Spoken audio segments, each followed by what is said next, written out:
A continuación, veremos el módulo número 1, Demografía y Diversidad. En este video se desarrollarán los siguientes ejes temáticos. Eje número 1, la demografía de Nariño desde los enfoques diferenciales de ciclo vital, territorial, pertenencia étnica y condición de discapacidad. Eje número 2, población con orientación sexual e identidad de género diversa. Hola a todos y todas, qué gusto saludarles en este espacio del módulo de Demografía y Diversidades. Les voy a acompañar un breve momento para conversar con ustedes sobre el tema de las orientaciones sexuales y las identidades de género diversas. Bien, para este módulo y para este espacio se ha programado conversar sobre 3 asuntos. El primero, referido a una información muy básica sobre datos demográficos de población diversa. El segundo, unos conceptos también básicos para que se pueda generar un inicio, una comprensión inicial sobre los asuntos LGBTIQ+. Y finalmente vamos a conversar o les voy a detallar los informes y los boletines que desde el Observatorio de Género de Nariño se han desarrollado, ¿no?, a lo largo del componente de orientaciones sexuales e identidades de género, ¿vale? Entonces, comentarles como este es un módulo de demografía, contarles que en Colombia todavía no existe un dato censal por el cual se pueda decir el número de personas que se autorreconocen o se autoidentifican como mujeres lesbianas, hombres gays, personas bisexuales, personas trans, personas intersexuales o que pertenezcan a las disidencias sexuales, personas que se identifican como no binarias o personas queer, y en general como la gran gama, ¿no es cierto?, de personas que se reconocen dentro del tema de las orientaciones sexuales e identidades de género diversas, ¿no es cierto? Siempre ha existido como una idea a lo largo de varios periodos, digamos como de los gobiernos nacionales, en que se ha querido sacar adelante un dato censal, pero hasta el momento pues no ha sido posible, así que no hay un dato, ¿no?, digamos específico. Comentarles también que en el departamento de Nariño tampoco existe un dato, de hecho hemos entrado como a buscar en el documento de plan de desarrollo y no se encuentra una información allí, y también en la construcción de la política pública de diversidad sexual y de género del 2015, si bien se refiere a las personas que participaron y que se reconocieron para poder desarrollar esa política pública, tampoco cuenta, digamos, con un dato de cuántas serían las personas LGBTIQ+ que existen en el departamento de Nariño. Llegados a este punto, debo mencionarles que a nivel mundial, por lo general, siempre se habla de que existe entre un 6 y un 10% de la población mundial se reconocerían dentro de estas diversidades, ¿no es cierto?, en las orientaciones sexuales y en las identidades de género, ¿bien? Pero no es un dato, digamos, que salga de una fuente oficial de información. Como decir aquí en Colombia, el DANE, ¿no?, el Departamento Administrativo Nacional de Estadística. Ahora, ¿qué nos dice ese DANE en los últimos tiempos y que de pronto se ha vuelto parte de la dificultad para no tener una pregunta específica en los censos que se han realizado, ¿no es cierto? Entonces, mire, una dificultad: los diseños metodológicos para el planteamiento de las preguntas, o sea, una pregunta o varias preguntas que desencadenen en que las personas LGBTIQ+ puedan sentirse tranquilas o se reconozcan o autoidentifiquen, así como está el planteamiento metodológico para las preguntas. Ese ha sido también una de las dificultades que ha tenido pues como este departamento administrativo, ¿vale? Lo segundo también viene siendo es que si logran tener ese diseño metodológico para la pregunta o para varias preguntas que nos dé cuenta de cuántas personas existen en Colombia siendo diversas, sucede que en el censo, en el momento en que se realiza, digamos, las visitas a los hogares, a las casas, acá en Colombia, por lo general terminan contestando esa encuesta un jefe o una jefa de familia, y que pueden ser ellos mismos también personas diversas, pero lo que sucede es que de pronto no se terminaría contestando por las demás personas, disculpen, que pertenecen a ese núcleo familiar, que viven en ese hogar y que sí pueden querer identificarse como personas diversas, ¿no es cierto? Digamos, ahí también ronda un poco la dificultad. Y finalmente también hay un asunto que tiene que ver con la discriminación y con los asuntos de la privacidad de las personas, ¿no es cierto?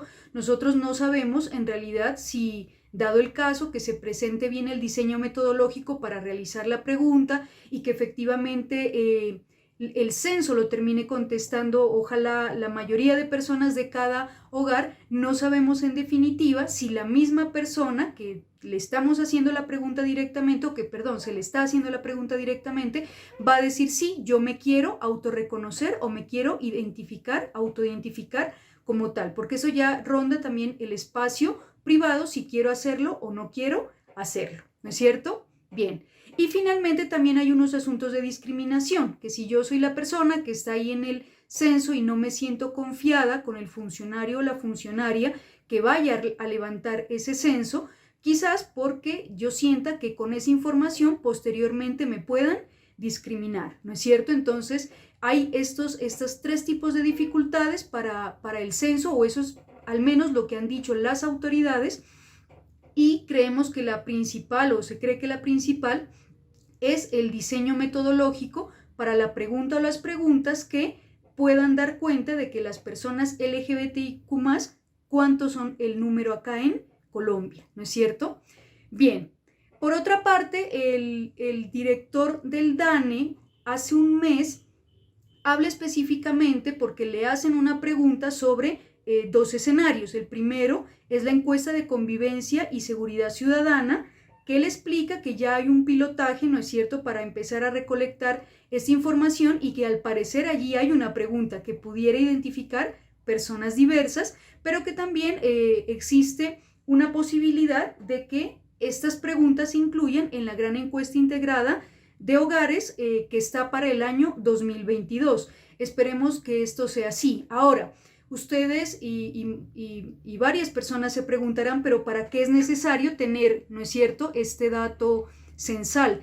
Entonces, lo que sucede es que a nivel de todas las poblaciones, por ejemplo, habitante de calle, adultez mayor, niños, niñas y adolescentes, sucede que la población LGBT también necesita, digamos, estos datos de las personas, del número de personas, de las características que tienen las personas, porque con ello se construye algo muy importante que en Colombia se llaman políticas públicas, ¿no es cierto?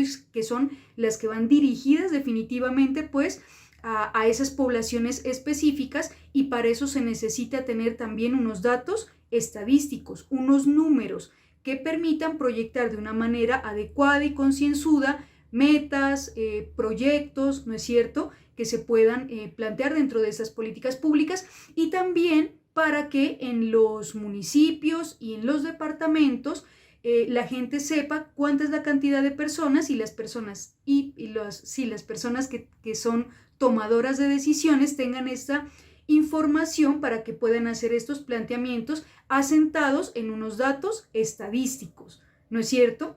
Bien, acá en el departamento de Nariño, en el plan de desarrollo de este cuatrenio, que es 2020-2023, lo que sí encontramos es que hay una meta que está dirigida a realizar una caracterización de la población LGBTI del departamento de Nariño.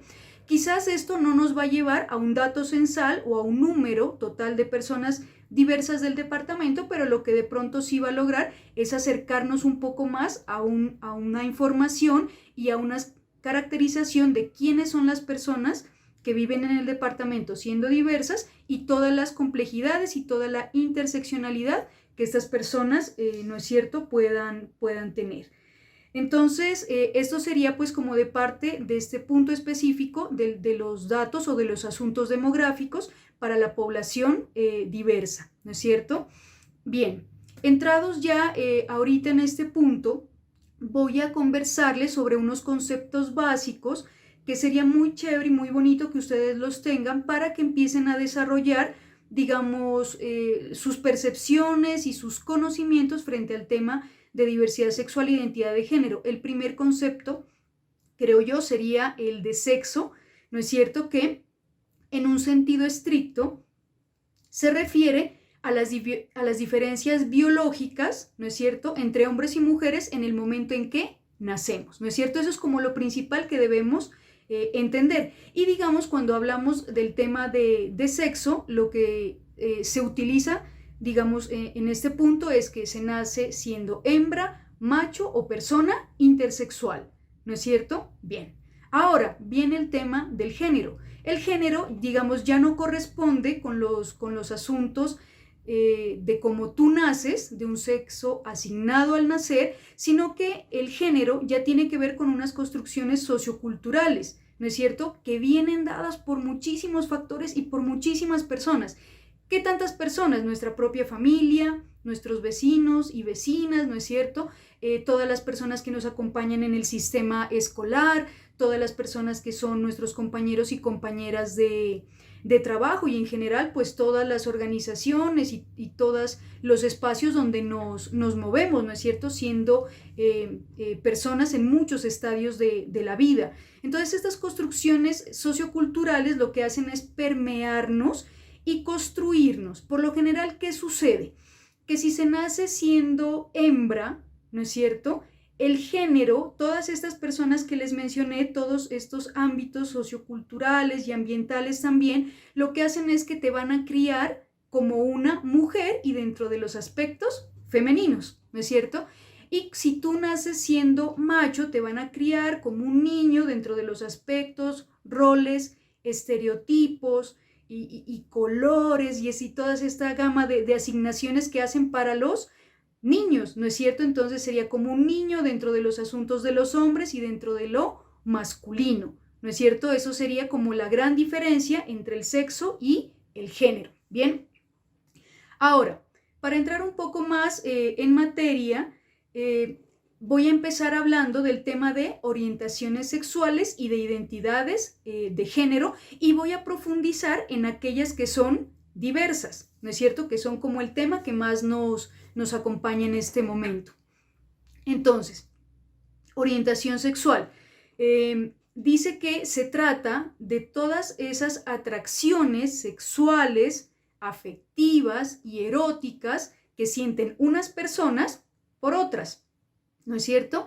Bien, ¿qué viene aquí dado dentro de las orientaciones sexuales? Y digamos qué es lo que hace específicamente esta diversidad, ¿no es cierto?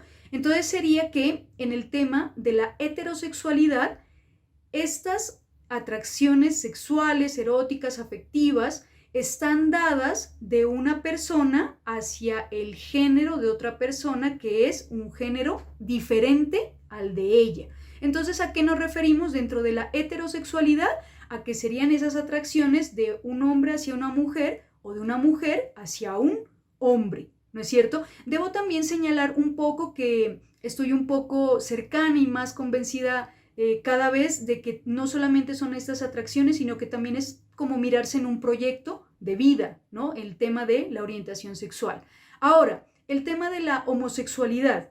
¿Cómo viene dado ese tema? Entonces sería todas estas atracciones que siente una persona, pero hacia otra persona de su mismo género, ¿no es cierto? Aquí ya radica lo especial o fundamental que se diferencia de la heterosexualidad. Entonces, ¿a quiénes encontramos dentro de estas personas homosexuales? A las mujeres lesbianas y a los hombres gays. Entonces, ¿cómo serán las mujeres lesbianas? Las que sienten estas atracciones y quisieran de pronto en algún momento compartir un proyecto de vida de una mujer hacia otra mujer. Y en el caso de los hombres gays sería entre dos hombres, ¿no es cierto? Una tercera orientación sexual, de las que son más, digamos, estudiadas, de las que son ya reconocidas, sería la bisexualidad, ¿no es cierto? Y en esa bisexualidad lo que nos dice es que esa atracción emocional, erótica, afectiva y de construcción de vida viene dada de una persona que le gustaría mantener estas relaciones con una persona de su mismo género o con una persona de un género diferente. Esa sería la bisexualidad, ¿no es cierto?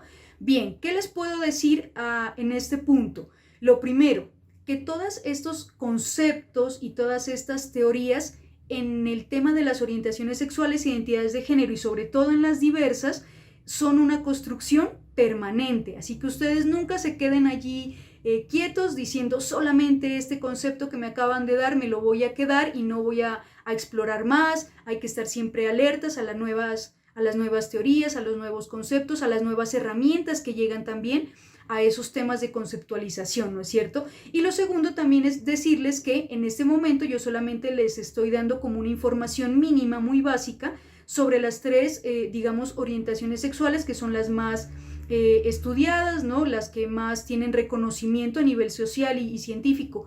Por allí también les dejo la inquietud que busquen sobre el tema de la pansexualidad y de la asexualidad, ¿no es cierto? Para que logren comprender un poco más este abanico grande y muy, muy bonito de las orientaciones sexuales, ¿no es cierto? Bien. Ahora, en este tema de la homosexualidad, en la política pública para la diversidad sexual y de género del departamento de Nariño, las personas que lograron participar y que se autorreconocieron como tal, las mujeres lesbianas lo que dijeron en el departamento de Nariño es que la agresión que más habían sentido, ¿no es cierto?, hacia sus personas era el acoso sexual. Los hombres gays lo que dijeron es que mayoritariamente sintieron bullying, ¿no es cierto? Y que sintieron como una especie de persecución y quizás por esas percepciones de algunos hombres gays que tienen algunos asuntos como de feminización, ¿no es cierto? O de ser, como coloquialmente lo utilizamos, ser afeminados, ¿no es cierto? Y para el caso de las personas bisexuales, lo que se señala mayoritariamente que tuvieron agresiones fueron los señalamientos. Y señalamientos que van básicamente causados a dos cosas. El primero, que son personas que no se definen. Entonces siempre les están señalando diciéndoles, hey, ustedes lo que pasa es que están ahí en un punto intermedio y no son capaces, por ejemplo, de definirse como heterosexuales o como homosexuales, ¿no es cierto? Ese es un señalamiento. Y el otro es también un señalamiento que está referido a el asunto de que la persona, por ser bisexual y sentir atracción hacia hombres y mujeres, las personas piensan que esos relacionamientos son al mismo tiempo, ¿no es cierto? Entonces decirles también básicamente que hay un mensaje bien importante y bien bonito que entregarles, ¿no? Las personas son lo que quieran ser, digamos, en sus valores, en sus comportamientos, independiente de la orientación sexual, ¿no es cierto? El hecho también, por ejemplo, de llegar a otros estadios ya con sus parejas, ya serán los acuerdos interpersonales los que allí jueguen y tengan que ver, ¿no?, en sus comportamientos y cómo se van a relacionar con la otra persona, pero digamos, ese es un asunto personal y no es un asunto que tenga que ver únicamente con una X o Y orientación sexual, ¿no es cierto? Bien. Entonces podemos pasar ahorita al tema de identidades de género. Aquí vamos a encontrar, y quiero señalar específicamente, que los asuntos de orientaciones sexuales están más dados hacia quién yo me siento atraído o atraída, con quién yo quiero tener relaciones, ¿no es cierto? En cambio, muy diferente y aparte será el tema de las identidades de género. Claro que habrán conexiones, indudablemente, pero el tema de las identidades de género están más relacionadas con el cómo soy y cómo me presento ante los demás, ¿no es cierto? Cómo soy yo y cómo yo me quiero construir como persona, con todos estos asuntos relacionados, por ejemplo, con la ropa, con los comportamientos que se les han asignado a hombres o a mujeres, ¿no es cierto?, con los colores, por ejemplo, que desde bien pequeñitos hay como esas diferenciaciones, y por ejemplo con los estudios que yo quiera realizar y la manera como yo me desenvuelvo frente a la vida. Entonces de eso trata un poco más el tema de las identidades de género. Ahora, en específico, ¿qué dice? Dice que esa identidad de género hace referencia a la vivencia individual y personal del género, es lo que les acabo de decir, ¿no es cierto? Entonces acá en las identidades de género, digamos, van a haber unas dos grandes clasificaciones, sin decir que no puedan existir más o que puedan llegar otras más, ¿no es cierto?, a nuestros contextos, y es las personas cisgénero por un lado y por otro las personas trans. Nos vamos a referir primero a las personas cisgénero. ¿Qué sucede con las personas cisgénero?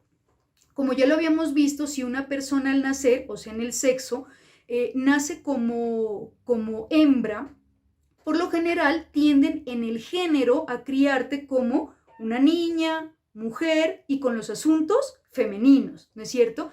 En este caso particular de las personas cisgénero, lo que sucede es que todo eso concuerda, o sea, que nace una hembra, se la cría como una niña, mujer dentro de lo femenino, y cuando pasa el tiempo y ya hay una conciencia de tu cuerpo y de tu ser, lo que sucede es que esa mujer dice, hey, yo estoy conforme con eso, tanto mental como espiritual, como emocionalmente, ¿no es cierto? Estoy de acuerdo con todo eso. Y esas serían las personas cisgénero, o sea que son las personas que concuerdan con ese sexo asignado al nacer y la manera en que han sido criadas y cómo estas personas se van construyendo, ¿no es cierto? Muy bien. Ahora, vienen las personas trans. ¿De dónde viene esto trans? Como de muchos términos, pero digamos hay dos que son los que más recogen esta vivencia, que es el transgredir el género o también transitar, ¿no es cierto?, de un género al otro. ¿Y esto cómo va a suceder? Entonces volvamos otra vez a la explicación de que nace una hembra y se le empieza a criar, ¿no es cierto? Y con todo ese bagaje de lo sociocultural que nos viene de varias personas y de varios estadios de nuestra vida, te empiezan a criar como niña, mujer y dentro de los asuntos que están catalogados como femeninos.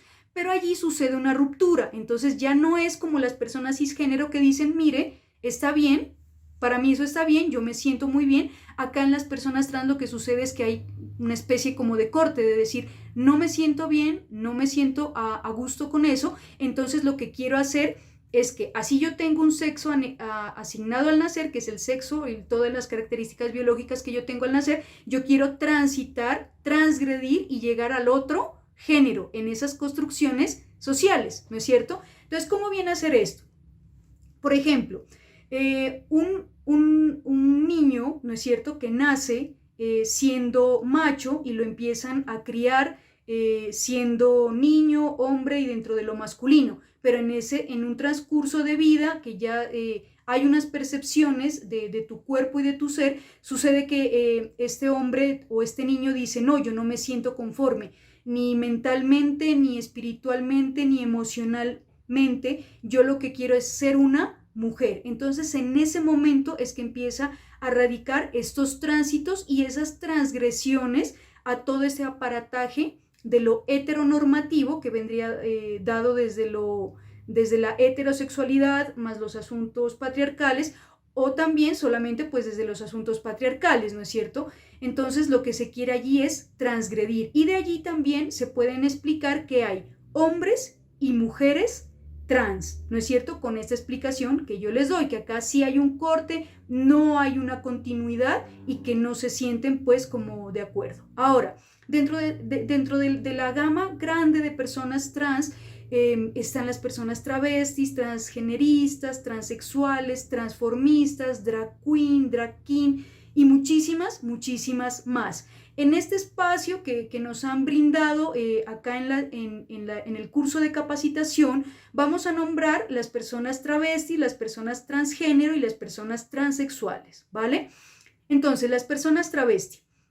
Por lo general, lo que más se nota en ese tránsito y en esa transgresión es la forma de vestirnos. Por lo general, lo que hacen las personas es vestirse con las ropas que por lo general se le han dado al otro género, ¿no es cierto? Entonces, si yo soy nací como niño, ¿no es cierto? Y empiezo mi tránsito, en las personas travestis lo que sucede es que se empiezan a vestir con ropas que se le han asignado a las mujeres. Y esa es como la característica principal del ser travesti, aunque también está dada por muchísimas cosas más, digamos, ¿no?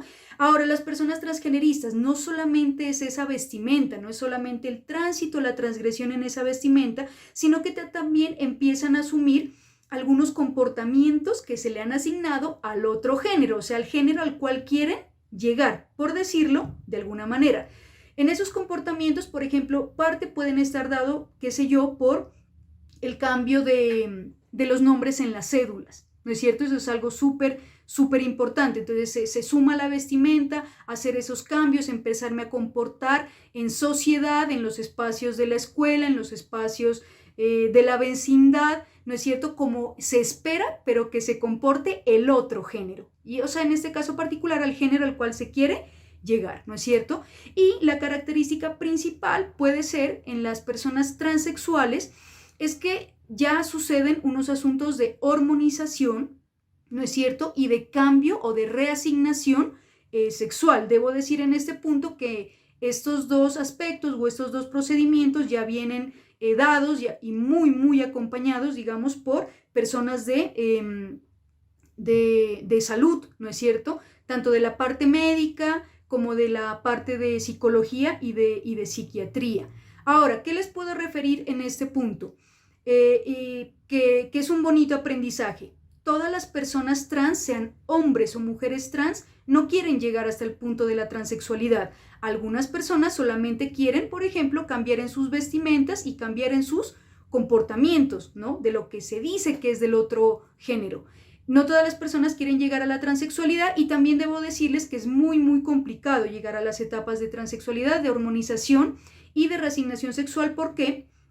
Porque estos asuntos no están incluidos en el plan obligatorio de salud, por lo menos en el tenor de acá de Colombia no lo están. Así que lo que sucede es que empíricamente y a raíz de muchos años de que las personas trans han construido, digamos, unos canales y han construido también unos aliados y aliadas en el sistema de salud que les han permitido recorrer, digamos, estos espacios afortunadamente y llegar, algunos de ellos, no tenemos un dato preciso, a esos cambios, ¿no? A esas reasignaciones sexuales, ¿no es cierto? Bien.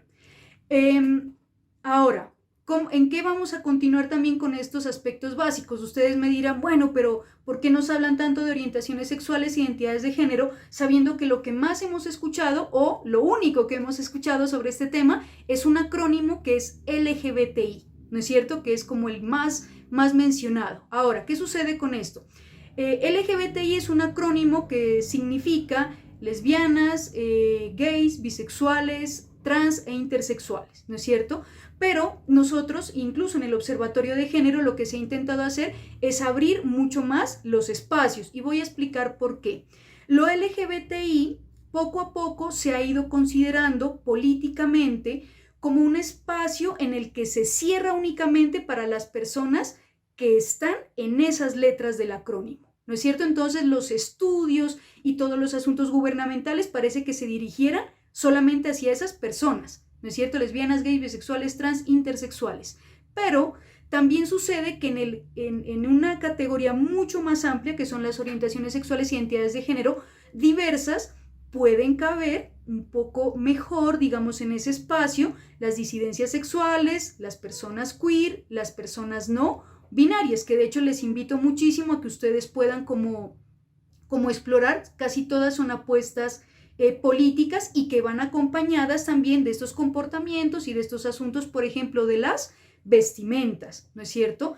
Entonces, por eso este término LGBTI, si bien es el que ustedes más van a escuchar, quisiera invitarles, pues muy respetuosamente, sobre todo a las personas tomadoras de decisiones y demás, que lo que debe suceder es que tienen que ampliar su horizonte hacia orientaciones sexuales e identidades de género en un espacio más amplio. Allí creo que les voy a dejar algunas explicaciones de lo que puede significar las personas queer, el concepto, disculpen, y también de la disidencia sexual.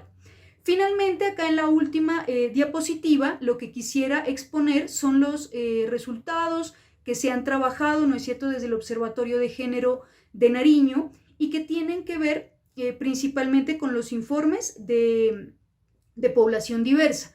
Entonces nos damos cuenta que en el momento, preciso en el cuatrenio anterior, en la administración anterior, se desarrollaron varios informes. Miren, por ejemplo, el pilotaje arcoíris, ¿no es cierto? Que es un pilotaje que se realizó con los datos de violencias que se generaron hacia personas diversas por orientaciones sexuales y identidades de género en el municipio de Pasto en el año 2016. Cuando allí ya se hizo este pilotaje, se socializó y se recibieron muchas recomendaciones de la misma población y también de la institucionalidad, ya se pudo realizar un primer informe de cifras arcoíris y un segundo posterior. Es la misma situación de violencias, pero de los años 2017 y 2018. Esos informes están dados por información de fuentes oficiales, en este caso particular de Medicina Legal y del Instituto Departamental de Salud de Nariño, así que la invitación es a que los conozcan pues estas informaciones, ¿no? Importantes para el desarrollo de sus cargos y de las personas pues que también nos acompañan para el ejercicio, ¿no? de sus conocimientos y lo que ustedes también como que desean desarrollar con esta temática.